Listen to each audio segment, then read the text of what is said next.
Good evening and welcome back everyone to our options education webinar series. My name is Tony Zhang. I'm the chief strategist here at OptionsPlay. And today we're here to continue our options education session with a strategy that I, as a strategist working for the past 15 years, have found to be what I believe is one of the most underutilized option strategy by equity investors. And what I mean by that is I see a lot of investors that trade options, that utilize options many times in income generating fashion, but they don't think of selling puts as an income generating strategy. And they certainly don't think about selling puts as a way to help them do something that they're already doing with a better outcome. And that thing that I'm referring to is simply buying stocks in your portfolio. We all have stocks in our portfolio, or many of us do. And when we buy them, we typically just use a limit order and we don't really think about it beyond that. But the question is, have we considered, is there a better alternative to placing a limit order to purchase the stocks that we want to own for our portfolio? And that's really where short puts come in. It's a direct comparison to placing a limit order. It's going to collect some income for you. It's going to generate some premium that you can use to offset the cost of the purchase of the stocks that you own. So today we want to discuss this particular strategy, go through example, and show you how you can find opportunities like this for your portfolio. So before we get started, what we're going to discuss here today is purely for educational purposes only. It is not a solicitation or recommendation to buy or sell any specific securities. And for today's session, what we're going to do is we're going to first cover what is a short put. For those of you that are brand new to the strategy, make sure you understand how this strategy works. Then we'll take a look at an example just so you can see what you can expect, or the difference between placing a limit order and placing a short put. We'll then talk about the optimal short puts, meaning what expiration dates, what strike price should you use. Then I want to show you the income reports that we generate and some of the additions that we've added to the income report that make it easier for you to find opportunities and analyze it before you execute them. Then we'll talk a little bit about trade management and go through some examples before we open this up for Q&A here at the very end.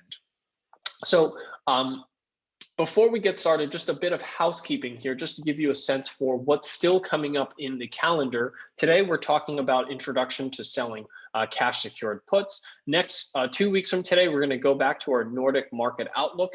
This is actually a continuation of a series that we did 2 weeks ago, where we talked about the broader markets and we showed you how you can paper trade some trades, especially if you're brand new to options trading, how you can paper trade some ideas, track them using the OptionsPlay platform. So 2 weeks from today, we're actually going to go back to the trades that we used 2 weeks ago, and we're going to look at those trades together. And what we're going to do is we are going to then have 2 weeks later a brief reintroduction of just how you can use the functionality within OptionsPlay to track a portfolio and paper trade before we open this up for another Nordic market outlook session 2 weeks after that on August 4th. Now, if you're watching this live today, you're automatically registered for all of these sessions. But if you're watching a recording of this and you want access to these sessions, you can sign up using this link on your screen, trade.optionsplay.com/OMX.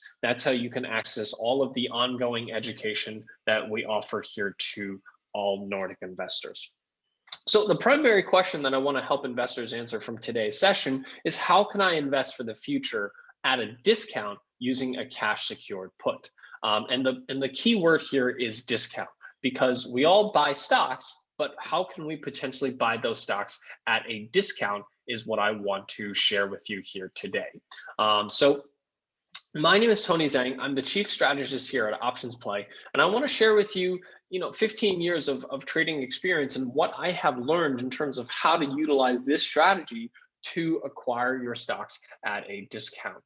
So before I jump into this specific strategy, I do want to ask a question here for the audience. So if you could please bring up your chat window, which is at the bottom of your screen, and please type yes into the chat window if you currently buy stocks for your portfolio.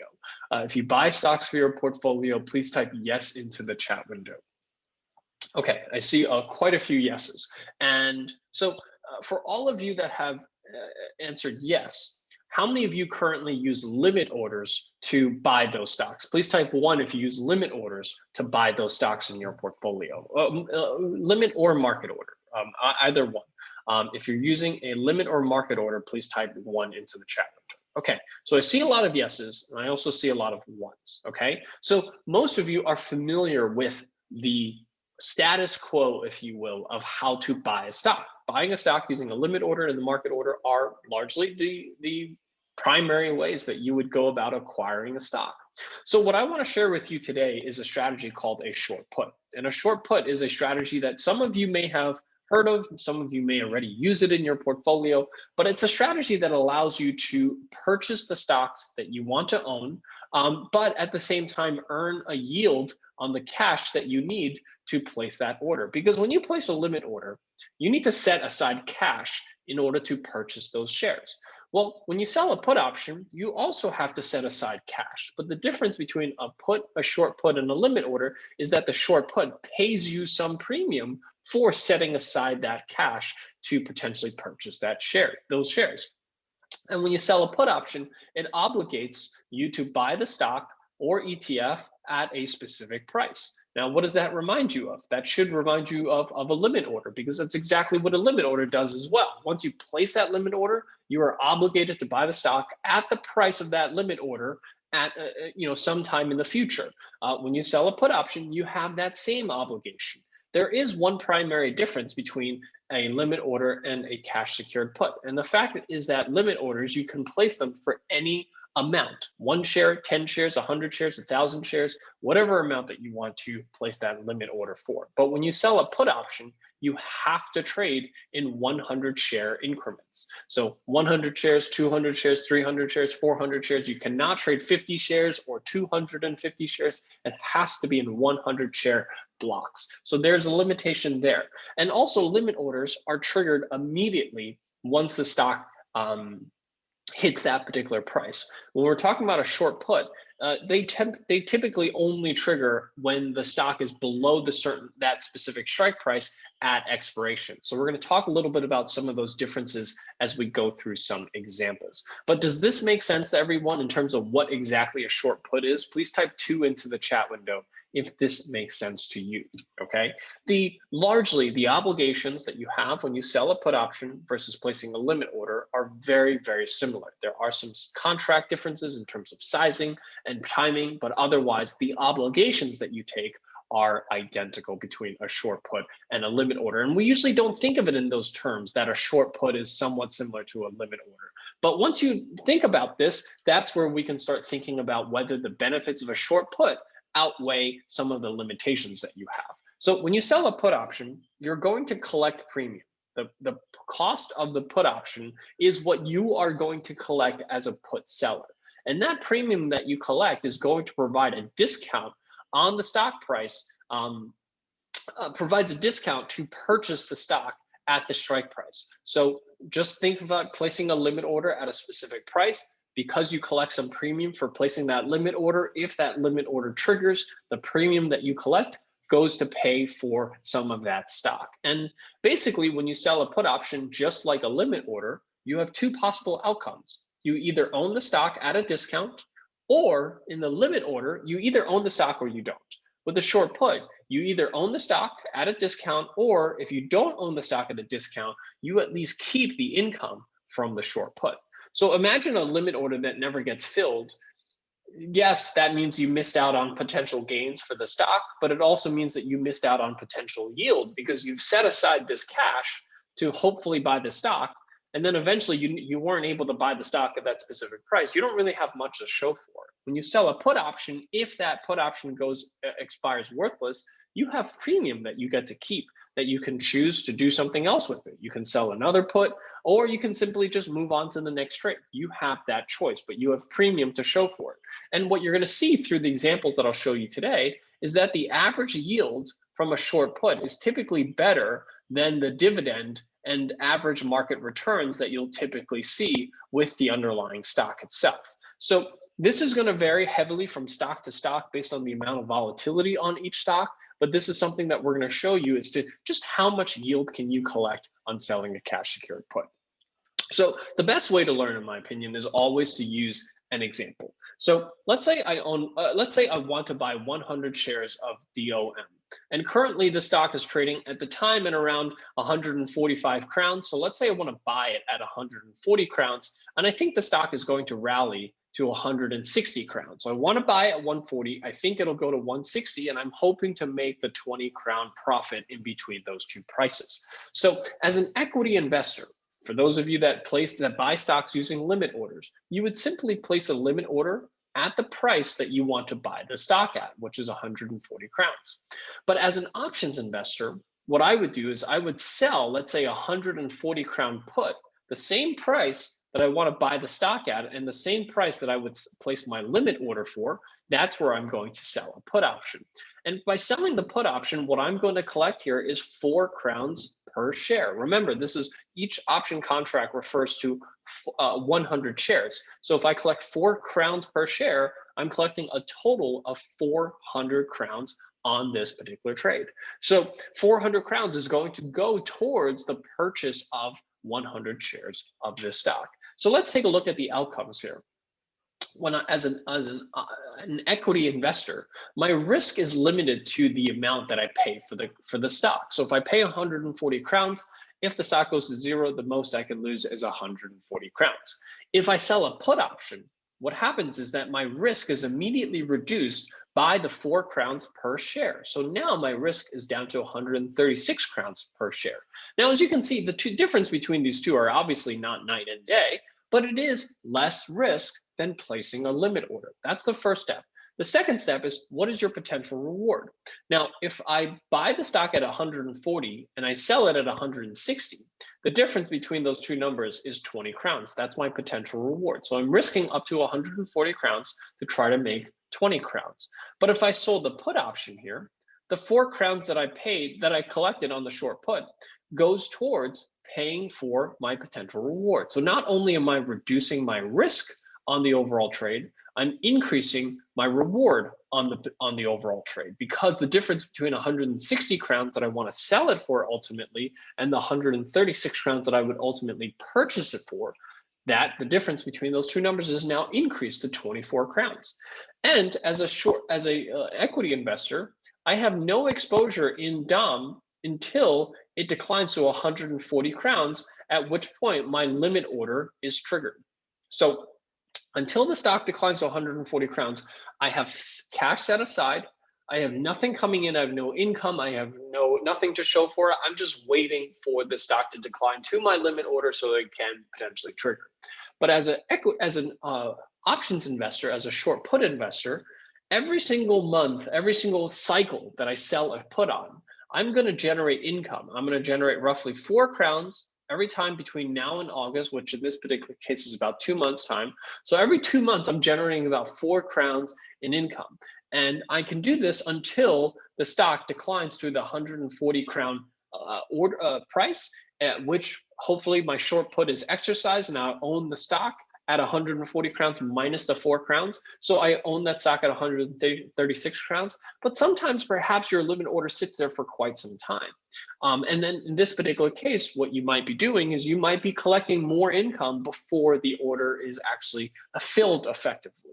So what you see here is that you're potentially going to purchase the stock with about a 2.8% discount. Now, 2.8% is 4 crowns out of 140 crowns. That's how I got to 2.8%. Or you're going to earn a 2.8% yield over the next month or so for holding this particular short put through expiration. So as you can see, in all 3 outcomes, in terms of total risk, in terms of potential reward, in terms of the exposure that you get in terms of the stock, you come out ahead in all 3 scenarios by selling a put option versus placing a limit order. Now, does that make sense, everyone? Please type 3 into the chat window if that makes sense to you. Perfect. Okay, I see a lot of 3s. Okay, great. So let's move on. Let's take a look at, once I sell this put option, let's look at the potential outcomes, right? So here's a chart of DOM. As you can see, it's a stock that continues to move It just trades upwards and downwards, but it continues in this upward trajectory, right? So the current stock is trading at about 146. Whoops. The current stock is trading at about 146 crowns. What I'm doing here is I'm placing a limit order or a cash secured put at 140 crowns. I'm basically looking for the stock to pull back to perhaps this breakout level. As you can see, this level was resistance at one point. It broke out above that level all the way to reach 155 or so. And I'm looking for a pullback towards 140 in order to look for a continuation higher here. Similar to this breakout here, right? You had a previous high, broke out above it, came back to test this as support, and continue to move on. So I'm basically looking for that same pattern to repeat itself here again, and I'm looking for a pullback to 140 crowns and hopefully for this stock to continue higher. So as an equity investor, I would typically place a limit order at 140 crowns, or I can sell a 140 crown put and collect 4 crowns per share for it. Now, just to show you the difference, right? To place a limit order to buy 100 shares of this stock at 140 crowns, I would need 14,000 crowns in order to have to place a limit order at 140 crowns for 100 shares. But when you sell a cash secured put, all you need is only 13,600 crowns, which is a reduction of 400 crowns, which is the 4 crowns that I've collected multiplied by 100. So I'm collecting 400 crowns. That's the amount that I'm reducing. That's the buying power that is reduced by for me to place this order. Okay, so that's a discount factor that we refer to when we say selling a cash secured put only requires $13,600. What I mean by that is that eventually, if the stock declines below 140 crowns, what's going to happen here is that the puts are going to be assigned, and you're going to own the stock at an effective price of 136 crowns because you only needed 13,600 crowns to buy 100 shares of the stock, or that reflects a 2.8% discount versus the 140 crowns of the limit order that you would have placed if you were an equity investor. Does that make sense, everyone? Please type 4 into the chat window if that makes sense to you.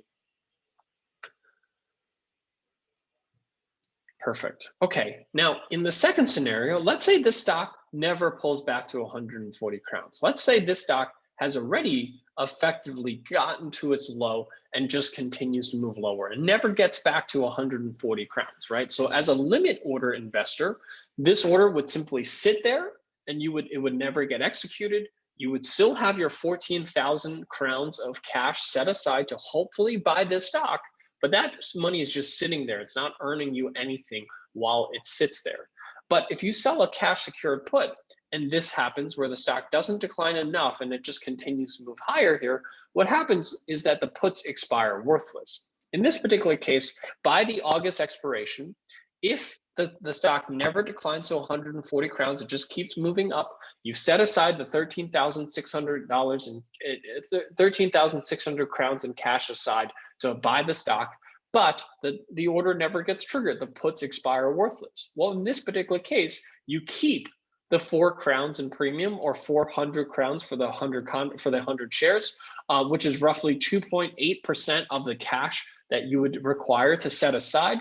And what you do is you may miss out on some upside here.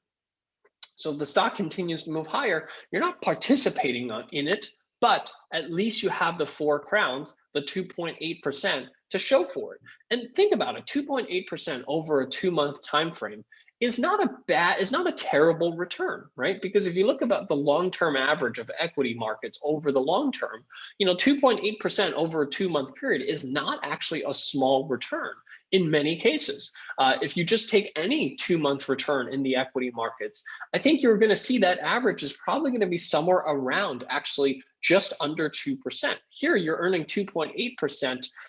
For missing out, if you will, on the equity and move here to the upside. So it is important to understand that you are missing out on the upside, but the return that you receive many times is not bad, considering that the average market return over any 2-month period is likely actually slightly under 2%.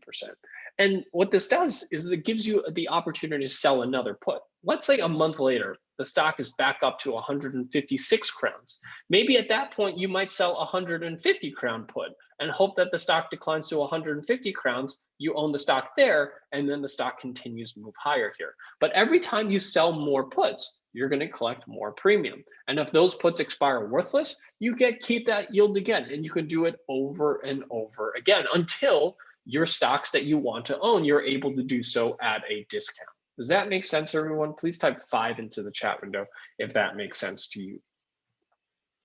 Perfect. Okay, I see quite a few 5s already. So let's talk a little. So now that I think hopefully everyone understands conceptually the strategy, let's talk a little bit about the actual ways to go about selecting expiration dates and strike prices. So first of all, when we talk about short puts, we tend to find the optimal expiration date is roughly around 45 to 60 days or so when it comes to selling a cash secured put.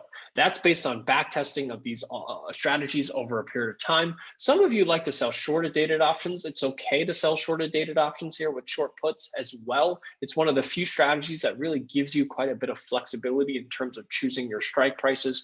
But the reason that you go a little further out is because you're going to collect a little bit more premium. It's going to collect a little bit more. It's going to give you a slightly larger discount on the stock purchase. And many times when we're doing this, our goal is to collect as much a premium as possible to provide as much of a discount factor as possible.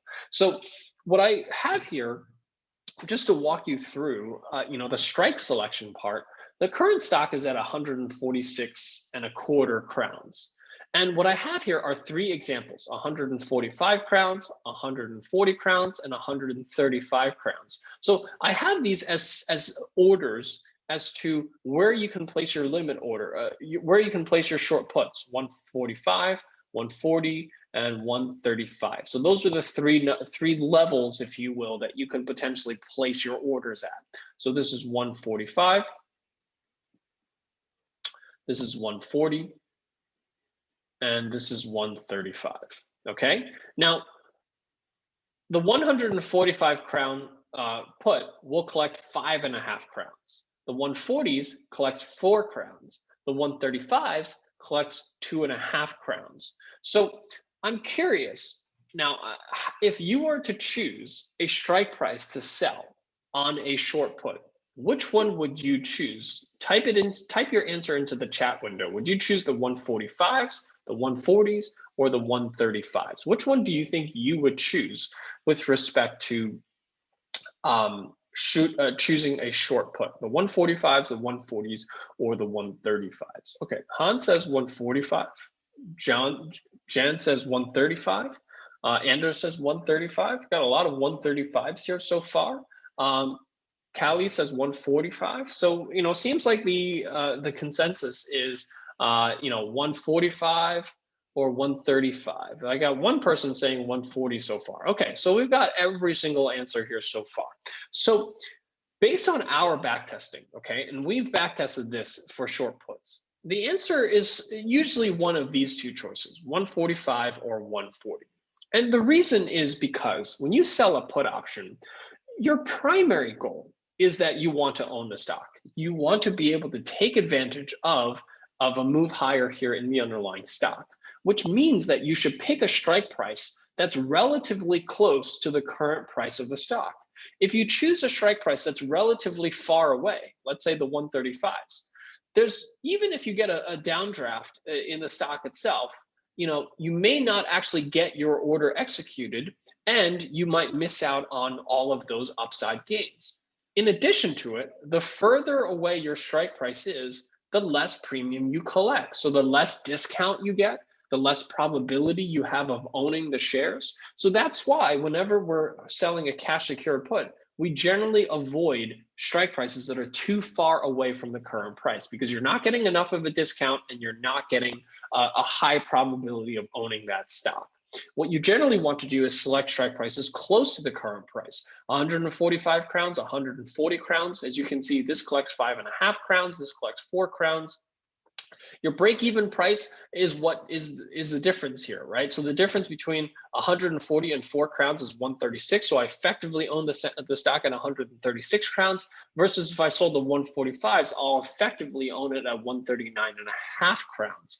But as you can see with both of these, the raw return, meaning the 2-month standalone return, right? So if these puts expire worthless, here I collect 3.8%, here I collect 2.6%. Again, over a 2-month period, if you were just invested in the broader markets, your average return over a 2-month period is likely under 2%. So the fact that you're able to collect 2.6% or even almost double that, 3.8% over a 2-month time frame, even in a scenario where the stock just continues moving higher and these puts will expire worthless, you have quite a bit of return, if you will, for the capital that you've set aside to try to purchase these stocks to make it worth your while, as opposed to a limit order that just sits there and doesn't get executed. You've had your cash sit on the sidelines, not generating dividends, not generating market capital appreciation, and just sitting there. So that's really why we encourage investors who are equity investors that when you're trying to buy at least 100 shares of a stock, that you look at selling a cash secured put versus buying the stock outright with a limit order. Does that make sense? Please type 6 into the chat window if that makes sense to you. Okay, so let's take a look at our short put report. So the question from many investors is, well, okay, I understand the strategy. How do I go about finding these opportunities? And that's really where the OptionsPlay cover call short put report comes into play. You all have access to this report through the NASDAQ and OptionsPlay link, which I'll send you the link here in the chat window here right now. So you have this link to the report. We have both a cover call and a short put report. I'm going to show you the short put report here today. And what you have is a listing of the amount of return of yield you're going to collect by selling a put option on all of the optionable stocks in the Nordics. So we cover all of the Nordic optionable stocks and we sorted for you based on highest annualized return. So you have the annualized return and it's sorted for you from the way down. And what this does is it helps you find opportunities where there's a large discount for a stock purchase. Now, the way to use this report is you shouldn't just find the highest ranked names and sell puts on them. Because remember, you have to want to own the stock after these put, because you have a fairly high chance that you're going to end up owning the stock. So you have to look through this list for stocks that you want to own. Now, most investors, when it comes to deciding which stocks they want to own, they typically look at, fundamental analysis. They look at understanding what the company does, doing some analysis as to whether they believe that company is going to do well in the future to decide whether it's a stock that they want to own.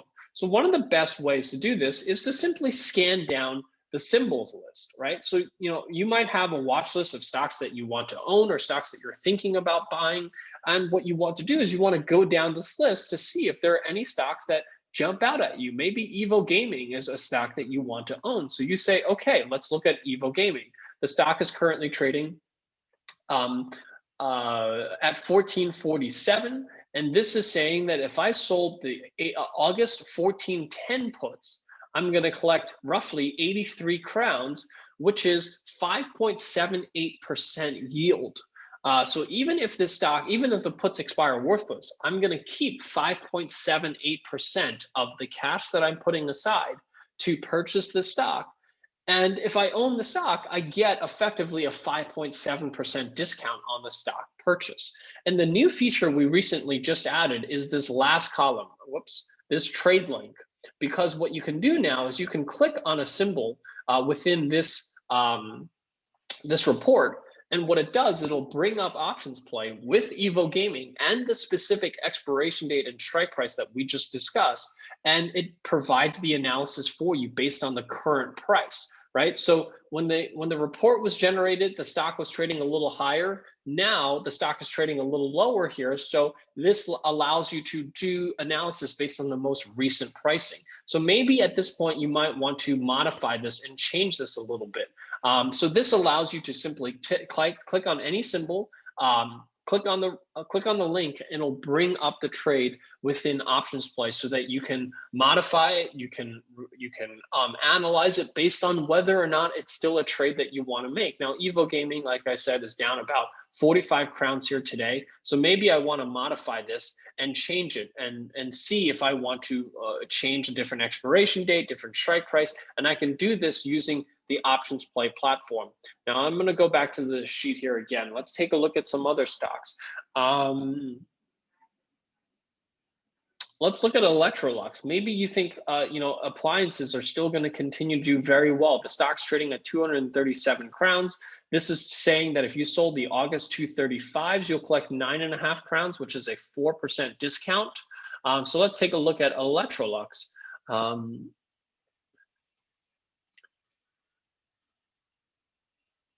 And this is designed to try to make your selection of finding an opportunity and analyzing an OptionsPlay as quick as possible. Now, Electrolux here down 2.2 crowns here today, selling the 235 puts. As you can see, collects 1,000 crowns, which is, like I said, a 4.2% discount or a 26% annualized yield. And remember, Electrolux actually pays a pretty nice dividend. It pays almost a 3% dividend. It pays you 7 crowns per year for every share that you own. This is paying you 10 crowns in just 58 days. This is 7 crowns per year. This is 10 crowns in 58 days. That just gives you a sense for comparing yields, right? Because this is going to generate almost 27% yield for the year versus 2.9% for the year, versus here you're earning 4.2% in just 58 days versus 2.9% in a full year. So that just gives you a sense for just how much yield you could potentially collect on selling a put option for a stock that you wanted to purchase anyway, or that you were going to use a limit order and that you would not have collected this 1,000 crown income if you placed a limit order instead of selling a cash secured put. So this report that we generate here, as I said, we do both a cover call and a short put report. So for those of you that are more familiar with cover calls, you can look at the cover call report here as well. And the cover call report also will provide you with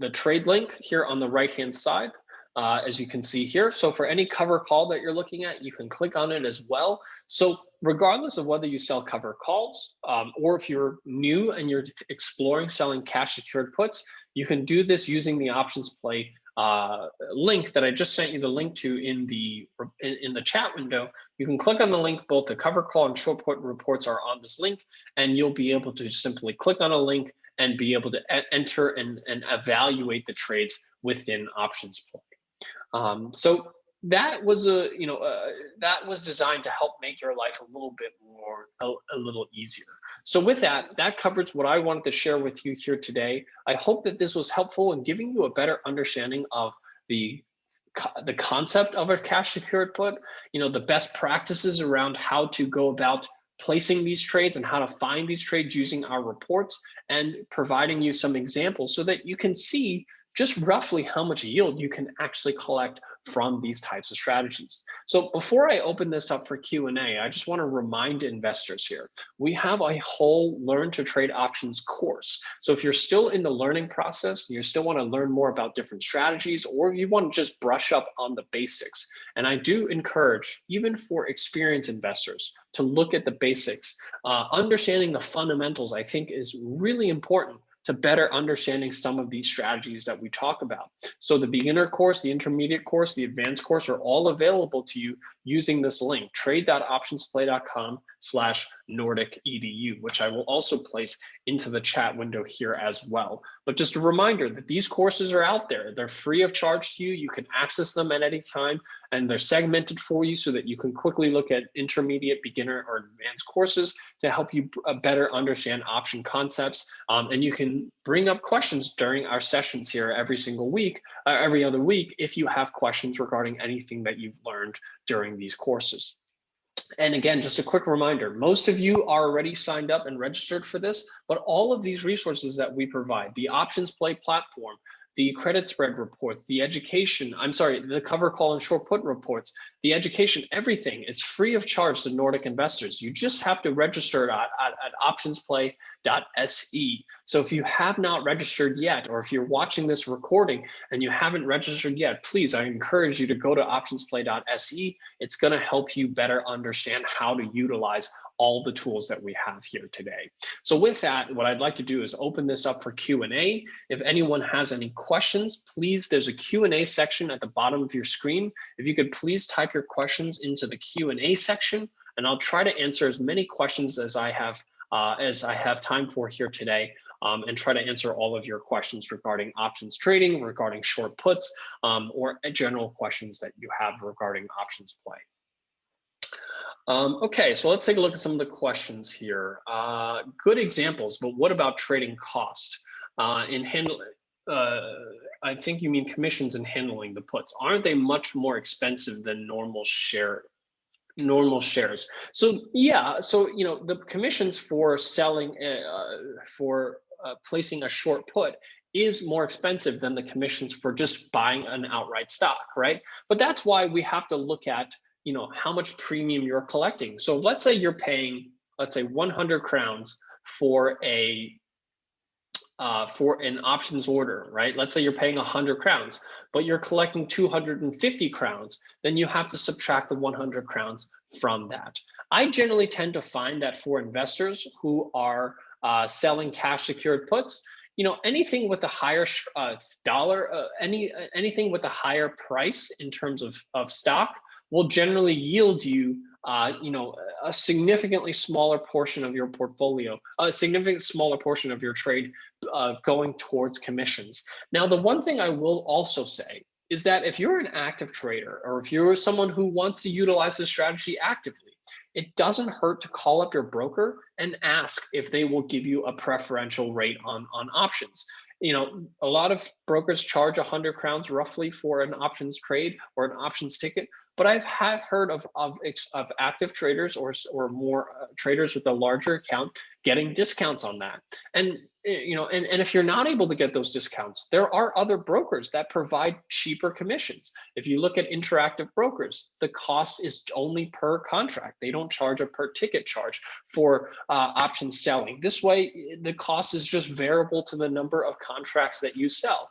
So there are many cost-effective ways to implement these types of strategies, because many times you're collecting, in this particular case, Evo, you're collecting 7,500 crowns. So paying 100 crowns for that, not a whole lot that you're paying.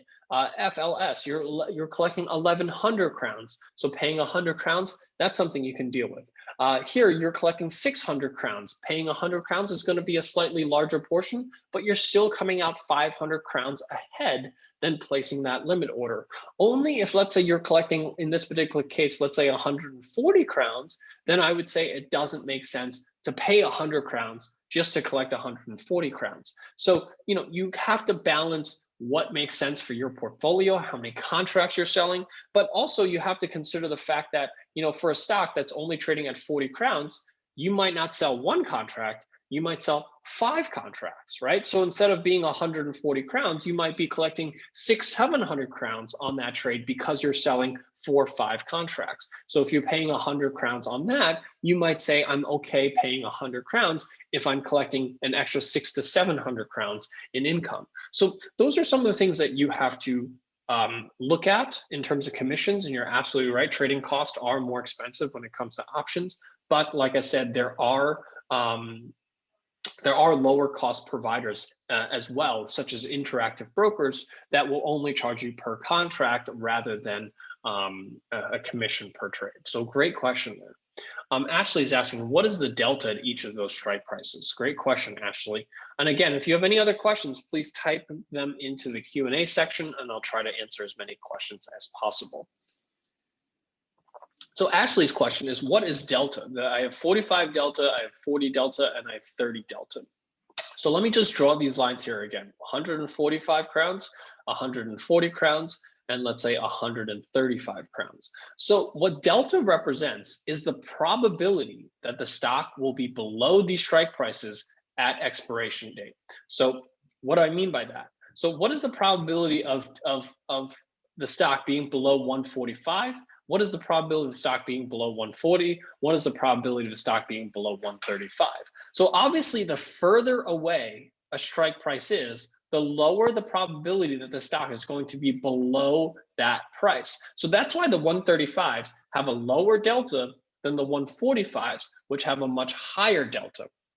And effectively, an at the money strike price would have a delta of about 50, because there's basically a 50-50 chance that the stock will either be above that strike price or below that strike price. And the further you go down, the lower the deltas. The delta is a way for us to select strike prices based on probability. So this is really why whenever as options traders, when we backtest strategies and we backtest, which strike price should you choose? Because that's a common question that we receive from investors is for all different types of strategies, what strike price do I choose? We always use delta to select our strike price. Now, the question from a lot of investors is, how do I look at delta? Well, it's on your OptionsPlay platform. So when you click on modify, and you select a strike price, there's going to be 3 numbers on your strike price. You have the strike, you have the premium, and you have the delta. Those are your 3 options. And and it depends on whether you're looking at calls or puts, but the deltas tells you for calls whether the probability of the stock being above the strike price at expiration. For puts, it's the probability of the stock being below the strike price at expiration. So, for example, Electrolux at currently at 235, there's a 46% chance that the stock will be below 235, 39% chance the stock will be below 230, 17% chance that the stock will be below 210. So the lower the strike price I go, the lower the probability. So actually, that's what delta means, and we typically always use delta to select our strike prices. Martin is asking, maybe a stupid question. Well, Martin, I don't think that's a stupid question, but Martin is asking, what about selling a put slightly above the current price? So Martin, here's the thing about selling a put above the current price is that when you sell puts that are in the money, all right, so for example, let's say Electrolux is at 235. Let's look at long puts, short puts. And Martin's asking, what if we sold a 240 put? So Martin, the reason that we don't sell in the money puts is because the premium that you collect on a put option have generally 2 components. You have intrinsic value and extrinsic value. Extrinsic value will erode, meaning that's what you're going to collect if you sell the option and the option expires worthless. Intrinsic value never erodes. So no matter what happens, it cannot erode. So as an option seller, you don't want to sell anything with intrinsic value because that's not going to pay you any premium. You're going to have to effectively give it back at expiration if the stock stays above that strike price. So that's really why whenever we're selling options, we always sell an out of the money option where 100% of the premium that you're collecting is extrinsic value, which in theory will erode to 0 if the stock price doesn't move. If you have some intrinsic value here, like you do here with the 240 puts, and this is 1150, you have almost 5 crowns of intrinsic value. That's not going to go away. You're only collecting roughly the rest of it, about the 6.5 crowns. So versus if you sold the 235s, you can collect 9.5 crowns, of which all of it is going to erode away. So that's why you do not sell in the money options, because here you're effectively giving away some money here. You're not actually collecting more premium. You're actually collecting less premium with an in the money option than you are with an out of the money option, because some of it is not going to erode away. And not to mention, you have a higher probability of being assigned early on that, which means that you are, again, not going to collect all of the premium. But that's really why you don't sell in the money options. Ashley, thanks. Sorry, I didn't see that you had listed the deltas to assist in the decision and evaluating those three scenarios. I don't think I covered it, Ashley, so it's not like you didn't miss it. I didn't cover it at the time, but yes, you can now find your deltas on the strike dropdown. This is going to be useful for all traders, regardless of whether you're trading the strategies we're discussing here or any other strategy. The deltas are going to be useful in helping you select your strike prices. Any other questions?